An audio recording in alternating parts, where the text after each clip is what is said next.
Welcome to the Explainer. Okay, let's talk about that hairstyle you've been seeing everywhere, the hush cut. Today, we're going to break it all down, step by step, using a professional guide to figure out what makes this cut so special. This quote right here just nails it, doesn't it? The whole point of the hush cut isn't just to chop in a bunch of layers. It's all about hitting that sweet spot between flowy, effortless movement and keeping that beautiful, healthy-looking length. It's a totally modern way to think about layered hair. So what exactly is a hush cut? Well, it's all about these super soft blended layers, a really strong face frame, and of course, those wispy curtain bangs. The entire thing is engineered to give you incredible airy movement. And the best part? It does all that without making your ends look thin or weak. You know, that problem you can get with other heavily layered styles.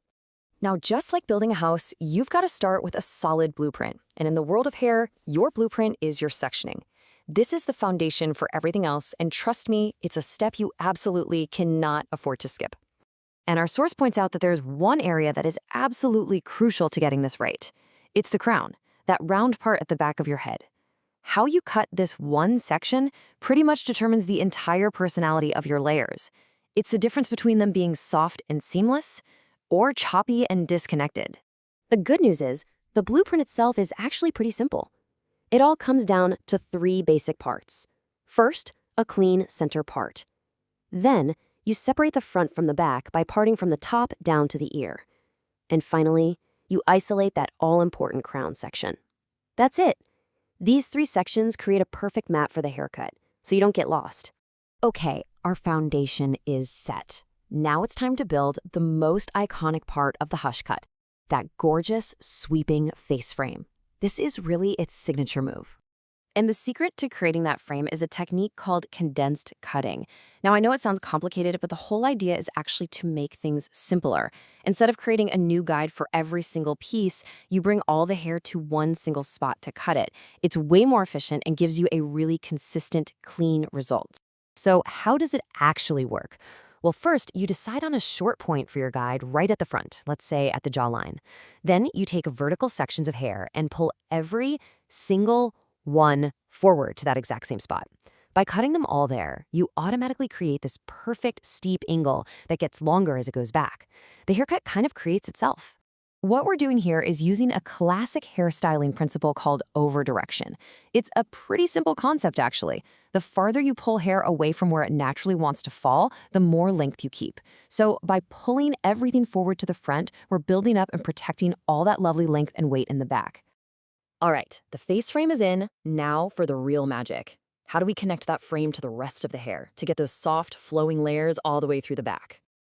You know, the process for this is just so smart and systematic. You just borrow a small piece from the face frame you already cut. That becomes your new guide. Then you pull the sections from the crown and the back straight up to meet that guide and snip, you just connect the dots.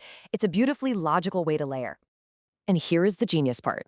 Think about it. The hair from the very bottom of your head has to travel a really long way to reach that guide at the top, right?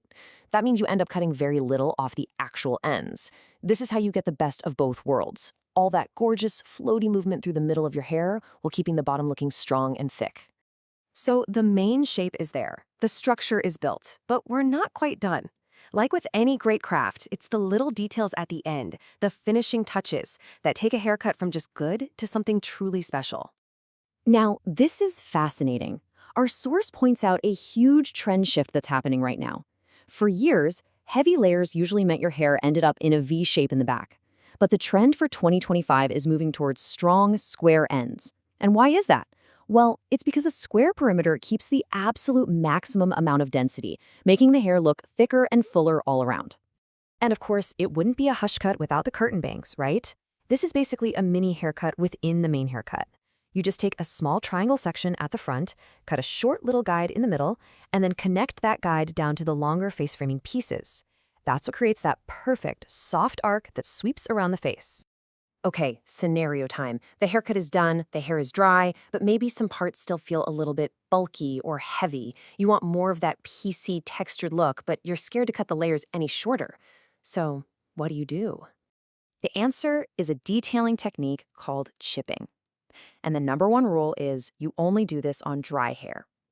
You take your scissors, hold them almost parallel to the hair, and use just the very tips to snip out tiny little channels of hair. The crucial thing here is that you're removing weight from inside the haircut. You're not taking off any length. This is what creates that soft, separated texture everyone wants. So when you put it all together, the precise sectioning, that clever over-directed face frame, the connected layers, and the final texturizing, this is what you get. The final result is a haircut that has tons of shape, tons of movement, but still keeps that beautiful density all the way down to the tips. And all of this leads us to a final, pretty big question. The hush cut technique proves you don't have to sacrifice fullness to get movement. You can actually have it all. So, as this trend toward wanting maximum fullness keeps getting bigger, could this be the beginning of the end for the classic V-shape haircut we've known for so long? It's definitely something to think about.